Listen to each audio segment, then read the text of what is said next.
Good morning, everyone, and welcome to the webinar. Hopefully you guys can hear me okay. It looks like Kim Kennard is in the is in my attendee list. Kim, if you can let me know if you can hear me okay in the question box, that would be great. Welcome to the Build Your Brand webinar. I am Jess Larkin, and I'm the Marketing and Communications Specialist in Cornerstone. Thank you, Kim. I'm your host for the Build Your Brand series and your go-to gal for all your marketing questions. I want to help you build a brand that's focused on growth. Today, we're going to talk about the differences between millennials and Gen Z and how to focus your marketing strategy for the younger generations. Hot topic for sure these days. But before we get into that, we're going to start with a little housekeeping. If you have any questions throughout the presentation, please type them in the chat box and I'll get to them at the end of the presentation. My information is right there on the screen if you'd like to get in contact with me. Also, be sure to give us a follow on social media. We post industry and Cornerstone updates and information. So go to Facebook, LinkedIn, Twitter, or YouTube to give us a follow. And let's get started, millennials and Gen Z. When it comes to marketing health insurance specifically, there's a lot more to consider than just your ads, your logo, your website, and all the visual accoutrement that you think of when it comes to your marketing. You also want to consider your audience. And with the millennial and Gen Z generations, there's a lot to consider. From their shopping habits to their familiarity with technology, the newer generations have transformed and in some ways simplified the communication process. But it's important to note that ultimately the distinction between millennials and Generation Z is not vitally important. And in many cases, it's quite arbitrary. But it is important to note how the younger generations are adjusting their communication strategies and how you can keep up so that you can send out your messages more effectively. It's also important to note that there are many differing opinions on each generation based on who you ask, but ultimately both generations have very similar goals and prefer very similar styles of communication, if not just tweaked a little bit in favor for each generation. And before we move forward, let's consider why it's important to consider your audience first. Your marketing starts with your audience. So that could be an employer, that could be a family, a self-employed person, etc. Who your audience is will affect your message and also your means of communication, how you get that message out. For example, we've spoken in the past that LinkedIn is more appropriate for those who work with employers, and Facebook may be more appropriate for individuals and families. Better understanding your audience means that your message is delivered more efficiently and you can better serve that client. This will help you improve conversion rates, and ideally it's going to help you save some money on unnecessary campaigns of throwing spaghetti at the wall and hoping that it sticks. First, let's talk about millennials, also known as Generation Y. Millennials are born between 1981 and 1997. So most millennials are well into their 30s or early 40s by now. I myself am a millennial, so you can ask me any questions that you want. When it comes to distinguishing the habits of different generations, it's important to contextualize. So you want to consider the economic, political, and social factors that may define that generation's formative years. So for example, for millennials, that means the 9/11 terrorist attack, the wars in Iraq and Afghanistan, more intense political polarization, an economic recession, and the explosion of the internet. These factors all shape the behaviors of your millennial clients, including how they communicate. As a result of their environment, millennials have different preferences for their communication, their buying styles, as well as their lifestyles. So when it comes to shopping, millennials tend to be more interested in bonus offers, generous deals, and high quality investments. In addition, millennials tend to be intuitive when it comes to modern technology and the updates that follow, which means they're considered to be more adaptive to change and more open. And if you think about it, that makes a lot of sense, right? They started with the dial-up generation of computers where you can't be on the internet at the same time as the phone. And they are now here where you have AI. They've seen this evolution of technology from its start to where it is now. So adapting has always been their MO when it comes to this stuff. Millennials also tend to be very passionate about learning and understanding how things work. This makes health insurance a very frustrating topic for many millennials because it's difficult to understand and the resources available for understanding are not very accessible. All right, Generation Z. Generation Z, or Zoomers, as they're called sometimes, are born between 1997 and 2012. An important distinction between Gen Z and other generations is that Gen Z was impacted the most by the pandemic, particularly with mental health, concerns about employment, and financial security. Gen Z is also on track to be the best educated generation yet, according to the Pew Research Center. They're less likely to drop out of high school and they're more likely to continue their education through college. It should also be noted that that might come from their Gen X parents, more of them going through college and being college educated as well. Unlike millennials and the generations before, those in Gen Z have always had the upgraded technology that we know of today. So the iPhone, for example, launched in 2007 when the oldest of Generation Z was about 10 years old. That means that they've always had access to mobile devices, Wi-Fi, social media, etc. Where millennials, on the other hand, as I talked about, have adapted to these new technologies as they are created. So Gen Z is very hooked into the internet. It's also very important to note that Generation Z is very racially and ethnically diverse, and it's very socially conscious. Zoomers are also most interested in purchases that provide the maximum amount of value for their money. So they tend to think very carefully before they make a purchase. They also don't tend to have brand loyalty. They don't really care about brands. They tend to prefer being unique. So that might mean having clothing that is from multiple different brands so that looks a little bit different than their counterparts. How are these generations alike, though? I mean, we've already mentioned a couple of reasons, one of them being that they both communicate digitally, and that's often through social media, even with brands. So when considering products and service, there are a few main details that millennials and Gen Z focus on before deciding to work with a brand. The first is seamless communication. They want it to be easy to speak with a brand, whether that's through social media, email, chat, etc. They don't want to be on hold on the phone for a half an hour. They want to speak with a real person who can offer real solutions, and they want to do so on their own terms. That's why the chats are so important, so that they can chat whenever they're ready. In a practical sense for you, this means offering a chat or an email option on your website and being very responsive on your social media. It's one thing to have a social media platform, it's another to keep it up and to actually respond.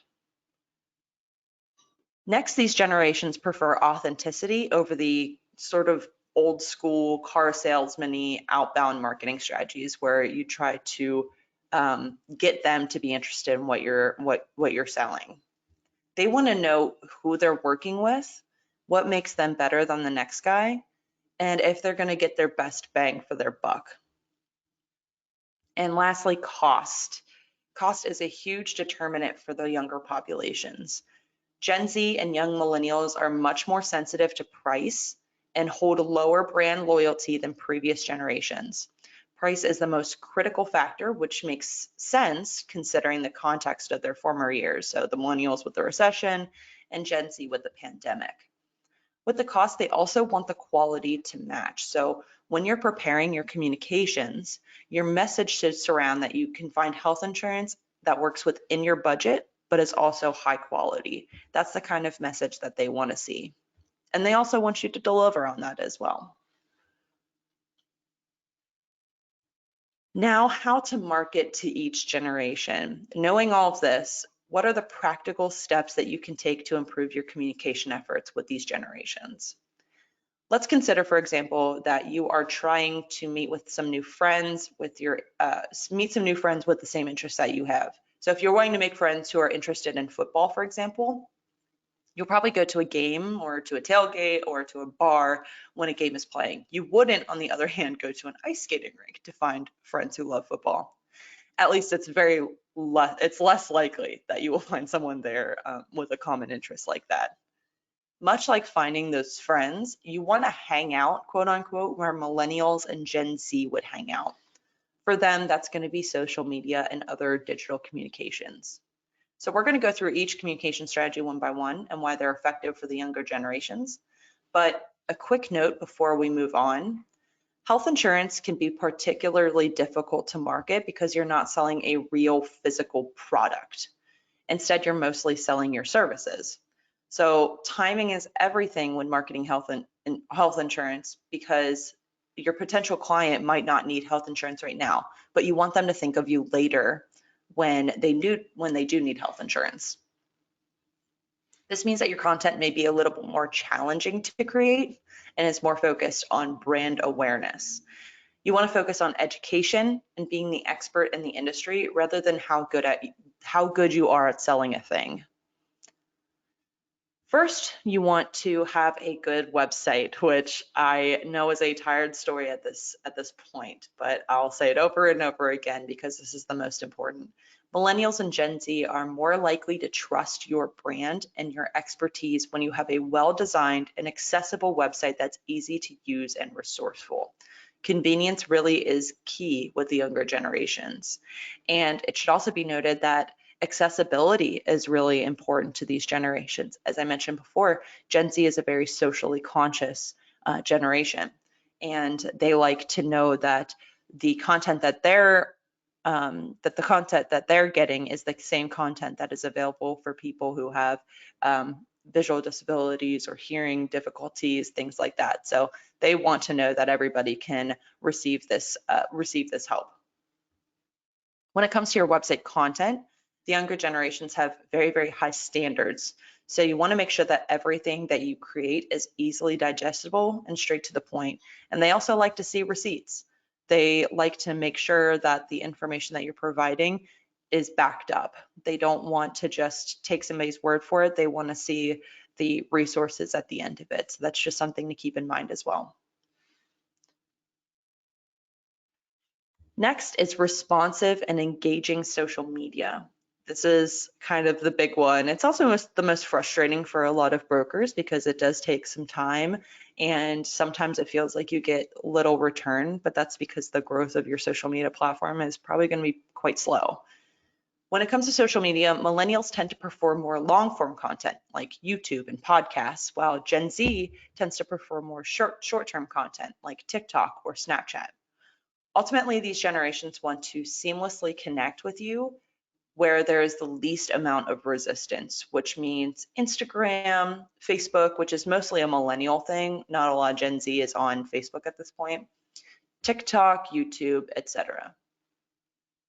Now, this is not to say that you need to become a social media influencer in order to engage with your audience. However, making yourself available on social media with a high response rate while also personalizing your brand can be a great way to break down that barrier of communication. In fact, a survey found that nearly 78% of Gen Z use social media to learn about new brands.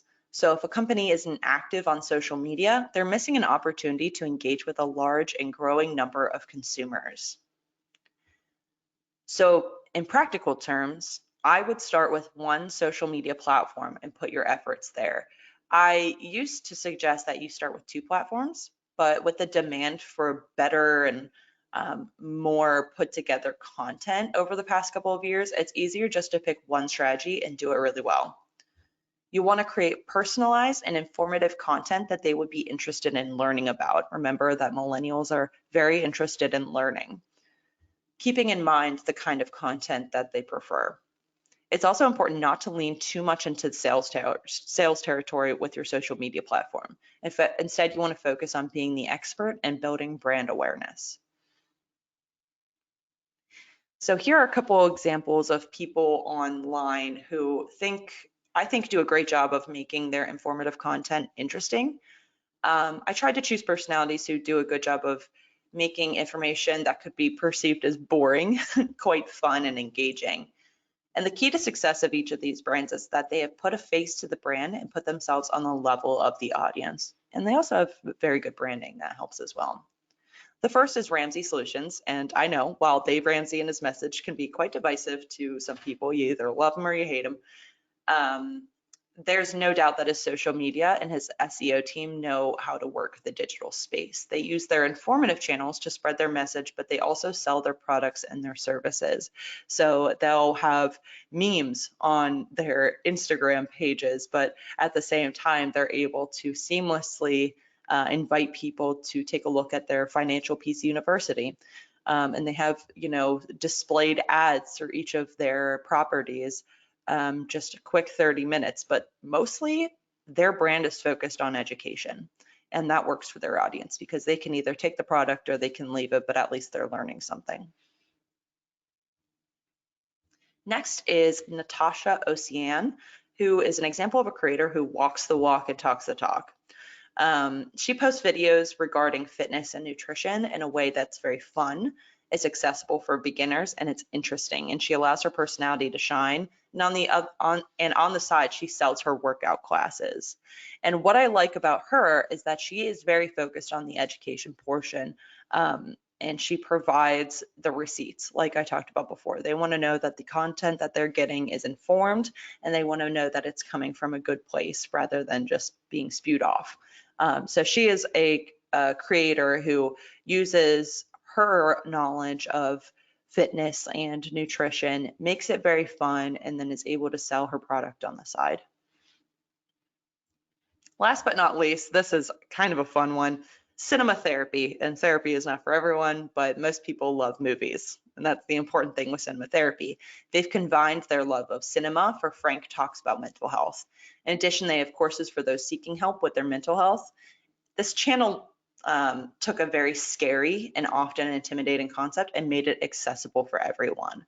And like I said before, these are all three topics that could be difficult for people to digest. Therapy is obviously one of them. Finances can be conceived as boring, and fitness and nutrition can be very overwhelming. But these are three creators who have used their social media platforms to dilute that information into the most important and to make it engaging to their audience, which has made them quite successful. As you can see on the left-hand corner, Cinema Therapy has 1.33 million subscribers.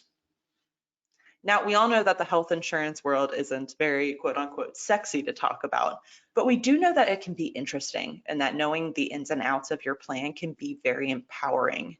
To know what you're doing with your health insurance is a big strength in today's world.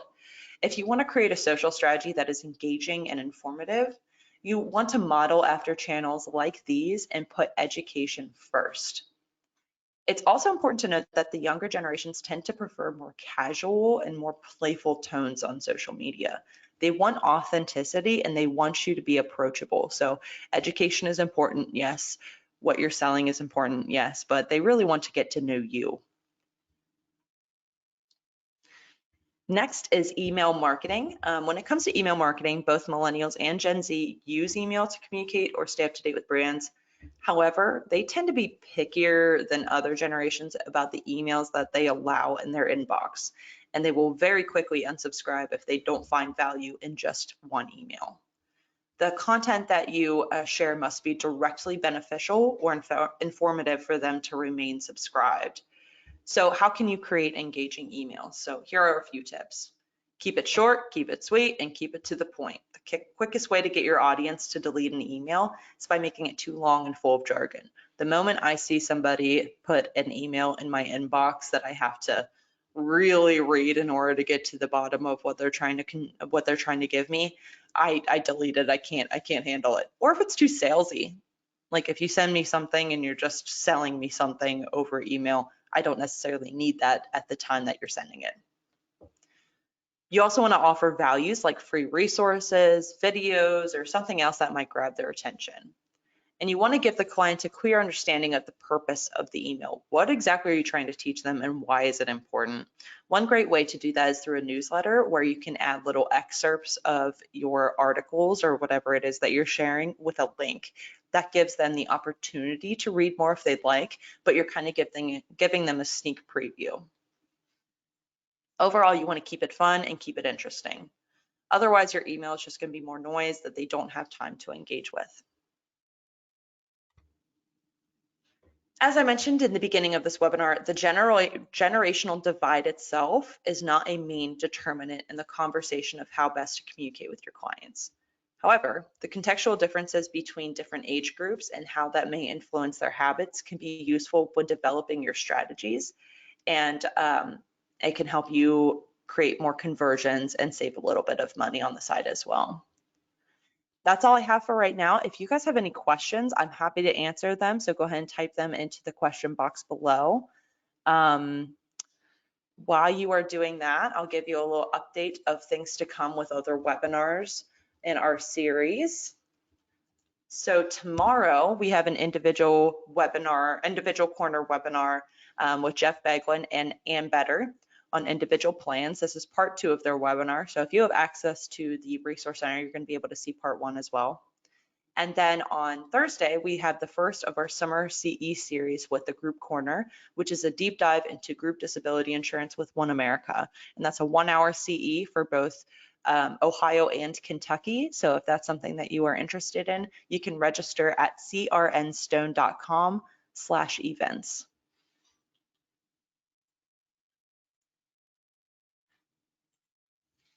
I'm just going to give it a couple more minutes.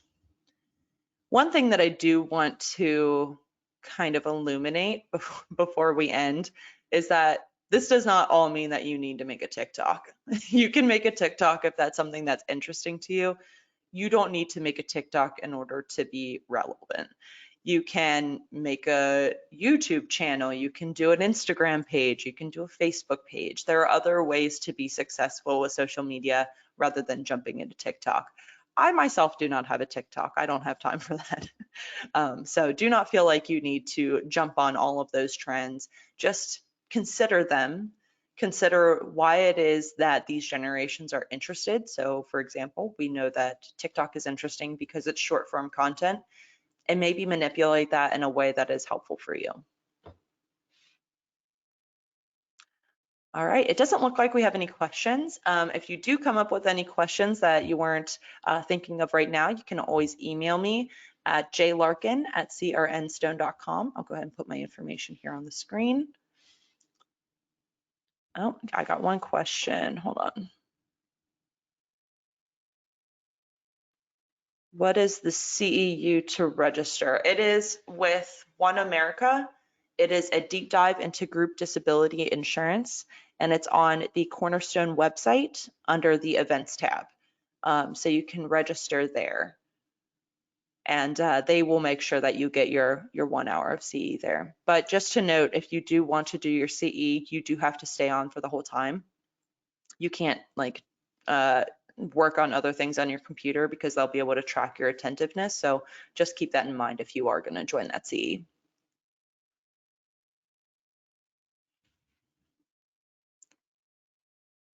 If you'd like to listen to this webinar again, it is going to be uploaded as a recording on the Resource Center, and everybody who has joined or registered for this webinar will also receive a follow-up email with a link to the recording. So don't worry, it'll come straight to your inbox if you'd like to listen again.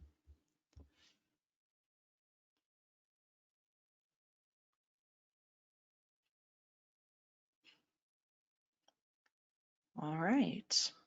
Looks like that's all we got for today. Thank you all for joining. If you have any questions about this webinar or any other webinar in the Build Your Brand series, please feel free to reach out to me. I'm looking forward to chatting more about marketing with you in 2023, and everyone have a great day.